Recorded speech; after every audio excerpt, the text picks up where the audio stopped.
Bonjour chers frères et sœurs et bienvenue, n'est-ce pas, dans ce petit temps de méditation qui nous rapprochera de la semaine sainte. Et avec vous, j'ai voulu méditer sur les 7 dernières paroles du Christ en croix. C'est ces dernières paroles qui nous préparent le plus à entrer dans la semaine sainte. Ces dernières paroles qui nous préparent aussi le plus à recevoir la richesse et la grandeur même de la révélation que Dieu veut nous donner. Pourquoi avoir choisi ces dernières paroles? Dans notre expérience humaine, quand nous aimons quelqu'un et quand il est prêt à partir, nous retenons ces paroles comme un héritage, comme un cadeau. Alors pour nous chrétiens, les 7 dernières paroles du Christ deviennent comme le résumé ou encore le condensé de tout ce qu'il nous a donné à travers sa vie. Mais aussi parce que ces 7 dernières paroles, dans la tradition de l'Église, ont été prêchées, ont été, n'est-ce pas, commentées par des saints comme Saint Bonaventure. Et aussi récemment, nous connaissons le magnifique livre, n'est-ce pas, de Timothy de Radcliffe, l'ancien supérieur des Dominicains. Et c'est important pour nous aujourd'hui de voir comment ces 7 dernières paroles du Christ en croix éclairent notre vie. Et comme le disait Saint Guillaume de Thierry, que je lis, et qui disait en s'adressant à Dieu le Père, tout ce qu'il a fait, tout ce qu'il a dit sur terre, jusqu'au crachat, jusqu'aux gifles, jusqu'à la croix et au sépulcre, ce ne fut rien d'autre que les paroles que tu nous as adressées à partir de ton Fils, provoquant ainsi et suscitant par ton amour, notre amour envers toi. Il nous dit ici que tout ce que le Christ a fait dans ses paroles, ses gestes, son silence, sa passion, c'est Dieu qui nous parlait. Et c'est pourquoi avec vous, en entrant dans ces paroles, nous voulons mieux ouvrir nos cœurs à recevoir la grâce et la bonne nouvelle de Pâques. Alors aujourd'hui, nous commençons directement par la première parole. Père, pardonne-leur, ils ne savent pas ce qu'ils font. Et cette parole vient de l'évangile de Saint Luc, chapitre 23, verset 34. Avant de regarder cette parole dans son contenu spirituel, un mot nous touche, le pardon. Alors il serait bien de voir, n'est-ce pas, qu'est-ce que le pardon? En nous basant un peu sur la philosophie, la psychologie et même sur la définition, on se rend compte que le pardon est un acte volontaire qui consiste à faire grâce à quelqu'un qui nous a offensés. C'est une rémission de faute. Mais qu'est-ce que cela veut dire? Pour mieux mettre en lumière ce que c'est le pardon, procédons par élimination, c'est-à-dire essayons d'éliminer les mots ou encore les attitudes que nous confondons avec le pardon. Premièrement, le pardon, ce n'est pas l'oubli. Vous le savez déjà. Pardonner quelqu'un, ce n'est pas oublier. Pardonner, ce n'est pas se réconcilier avec la personne. Parfois, nous sommes dans cette ambiguïté. On dit, mon père, mon mari ou encore mon épouse, mon frère, ma sœur, dit qu'il m'a pardonné. Mais il ne veut pas être avec moi. Il ne veut pas qu'on aille manger ensemble. Il ne veut pas qu'on partage ceci. Oui, il peut vous avoir pardonné, mais il n'est pas prêt à passer du temps avec vous. Parce que la réconciliation, c'est un temps de guérison après le pardon, qui est déjà aussi un temps de guérison. Pardonner encore, ce n'est pas, n'est-ce pas, une fuite, la peur de conflit. Vous savez, beaucoup d'entre nous, on dit « j'ai pardonné » parce qu'on a peur de se confronter à ceux qui nous ont fait du mal. Ou encore, on a peur que cette confrontation crée d'autres problèmes. Parfois, quand nous sommes dépendants de l'amour de quelqu'un, quand nous sommes dépendants peut-être de cette personne au niveau financier, au niveau du travail, au niveau d'un avoir, alors on se dit, si j'essaie de dire à cette personne qu'elle m'a offensé, que ça crée des problèmes, je risque de me retrouver dans une situation pas très bien. Alors on va dire, j'ai pardonné, mais sous forme de fuite en fait, sous forme de peur. Et on voit à travers ces quelques, n'est-ce pas, exemples, parce qu'on ne peut pas, n'est-ce pas, nous étaler ou s'étayer de plus dessus, que le pardon devient cet acte libre que je pose envers quelqu'un. Un acte que je choisis. Quand je pardonne, il faut que j'ai la pleine capacité de rendre ce mal. La pleine capacité de pouvoir rendre le mal à l'autre et je choisis de pardonner. Je prends un exemple, j'ai un ami Mike qui est costaud baraqué et qui fait de la boxe. Enfin, si un jour, moi, le père Gauthier, Mike me donne des coups de poing, on s'échauffe. Je ne peux pas dire à Mike, en fait, je te pardonne, parce que je sais que si on monte sur le ring, je vais me faire écraser par lui en disant je te pardonne Mike, c'est simplement peut-être parce que j'ai peur du combat. Mais si un plus petit que moi me fait de la peine, ou bien quelqu'un qui est au même niveau que moi me fait de la peine, que ce soit physique ou matériel, alors là, si je dis que j'ai pardonné à cette personne, c'est que oui, j'ai la capacité de rendre, j'ai le plein pouvoir de reproduire le mal qu'il m'a fait. Et j'accepte lui donner, n'est-ce pas, la paix. Et donc on voit déjà au niveau philosophique, psychologique, même moral, que le pardon, c'est une libération. Une libération pour celui qui m'a offensé, mais une libération pour moi. Maintenant, allons dans le domaine spirituel. Qu'est-ce que le pardon chrétien ajoute à cet acte? Qu'est-ce que le pardon chrétien ajoute? Parce que rappelez-vous, le Christ, il ne nous enlève rien, il nous élève plutôt.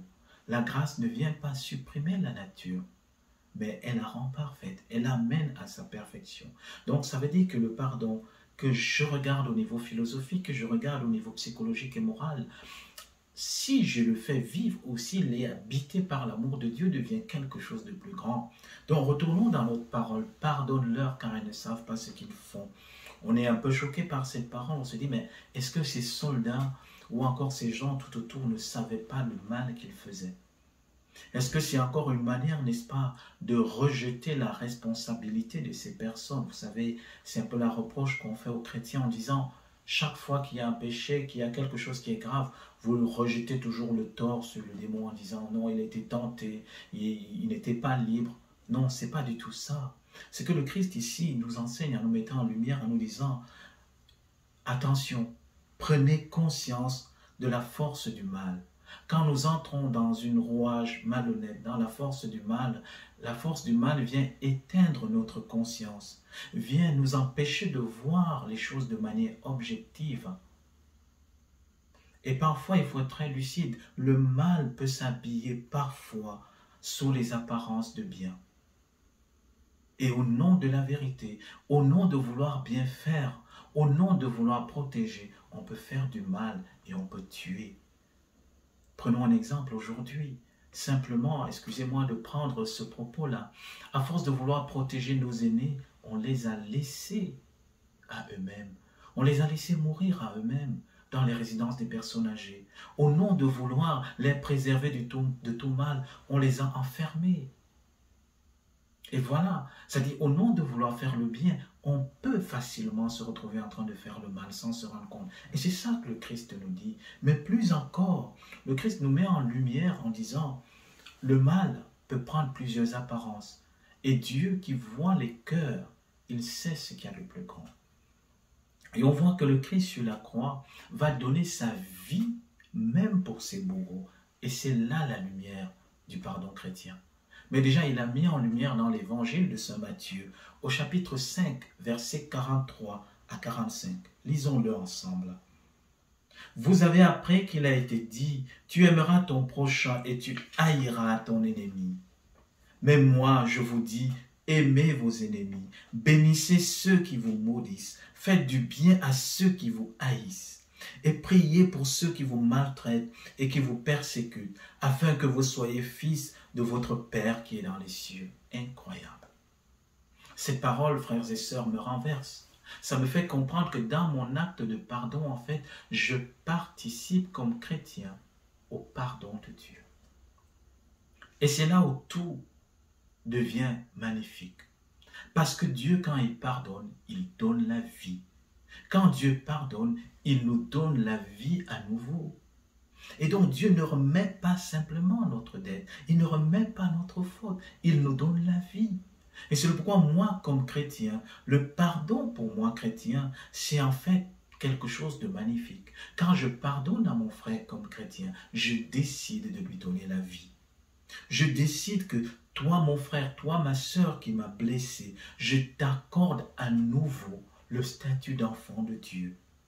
Et j'ose, et c'est ça la folie du pardon chrétien, j'ose vouloir pour toi le bien le plus suprême, la vie éternelle. C'est incroyable, frères et sœurs. Et c'est ça qui est déboussolant dans le pardon chrétien. C'est difficile. Je suis pleinement d'accord avec vous. Et humainement, c'est incroyable. C'est incroyable. Mais le Christ le veut pour nous. Et le Christ veut que nous entrions dans ce pardon. Et vous allez me dire, mais oui, mon père, monsieur l'abbé, comment pardonner un violeur, un assassin, un tueur? Je suis d'accord avec vous, c'est difficile et c'est pourquoi le pardon doit être précédé d'un acte de prière. Et le pardon, là, on comprend que c'est une double conversion. Parce que quand je pardonne, en fait, je prie pour celui qui m'a fait du mal, pour qu'il se convertisse. Mais aussi en pardonnant, je laisse Dieu prendre place dans mon cœur, pour que j'apprenne à regarder l'autre comme le Christ le regarde. Parce que le Christ ne s'est jamais attardé sur le péché commis. Non. Le Christ, quand il s'arrête à une scène difficile, c'est pour arracher le péché du cœur de l'homme. C'est ça la puissance du pardon chrétien. Par la puissance de mon pardon, j'ose demander à Dieu d'arracher le mal dans le cœur de l'autre. Et c'est pourquoi le pardon devient un chemin de vie. Par le pardon, la mort devient vie. Le lieu de nos faiblesses, le lieu de nos crucifixions, le lieu de toute notre mort devient une grande vie. Et c'est pourquoi Saint Paul peut dire dans l'Épître aux Éphésiens, chapitre 4, verset 32, « Montrez-vous débordants de bonté et de compassion les uns pour les autres, vous pardonnant mutuellement, comme Dieu vous a pardonné dans le Christ. » Oui, frères et sœurs, et j'aimerais terminer avec vous cette petite méditation avec cette citation du pape Jean-Paul II à Vienne et aussi avec ces quelques versets du psaume 102, 103 pour cette traduction. Le pape, le saint pape Jean-Paul II à Vienne disait « Celui qui est mort sur la croix pour ses bourreaux transforme mon ennemi en frère, activant mon amour, même si je me défends contre lui. » C'est magnifique. Parce que nous allons recevoir le Christ en nous. C'est lui qui viendra nous aider. Entrer dans son pardon. Entrer dans le pardon dans lequel il nous invite. Et j'aimerais terminer avec vous sur cette méditation, n'est-ce pas, du psaume, de ce psaume magnifique, de ce psaume 103 ou 102 selon les traductions.